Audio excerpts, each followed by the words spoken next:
Good evening. This is James Brady, and I am doing a video for my assignment in Intro to Social Work Module 2. And so here we go. Okay, so the assignment was to get us, all of us, familiar with the different values and ethics of the career in social work. And I wanted to talk about what we were assigned. First of all, I'd like to be a little bit relatable and let y'all know what I plan on doing with my studies in social work. And I'll go into that first. Secondly, I'm going to go into what we read in the different topics on ethics and all the necessary and most essential things, building blocks that we need to be aware of as social workers. I think it's essential, and rightfully so. Thirdly, I'm going to talk about ideas of where I might have ethical challenges in terms of what I plan on doing with my social work license. And then fourth, I'd like to relay or fall back on a time when my life was really affected by somebody who was not following those ethics like they should. So with that being said, my name is James Brady. I'm going to be getting my master's in UT, hopefully, to get my license to work in this field of social work on the macro level, making policy changes to get people housed in these cities such as Austin and growing cities around the country where the housing it's become a real problem and homelessness has become just out of control. I say this because I lived in my car for a year, and I'm living in a housing first community here in Austin. And I think the process can go faster. I'm very appreciative of where I'm at, but the longer you're on the streets, the more mentally it's taxing on you.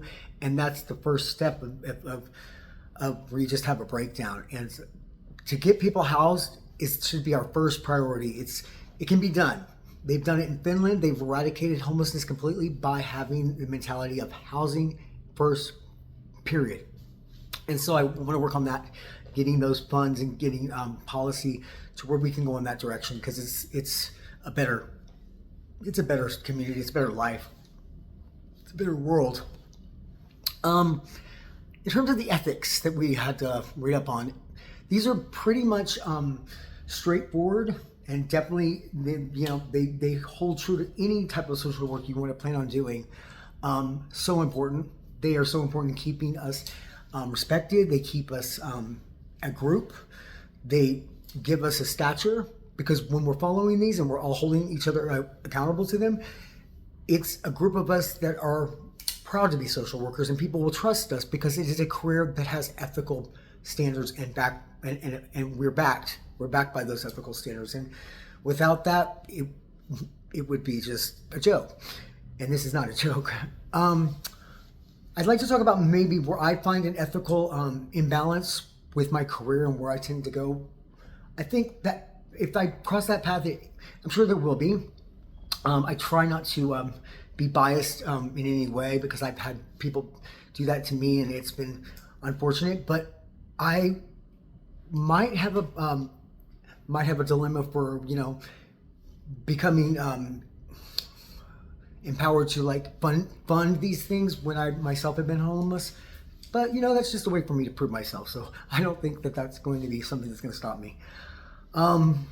Lastly, there's been one incident where ethical practices were not followed, and it almost affected my life to where I almost didn't get housed, and I almost died. So living in your car the longer you're there, the closer you are to dying. So the mental things that happen to people when they are living like that, it's so, I can't express it, how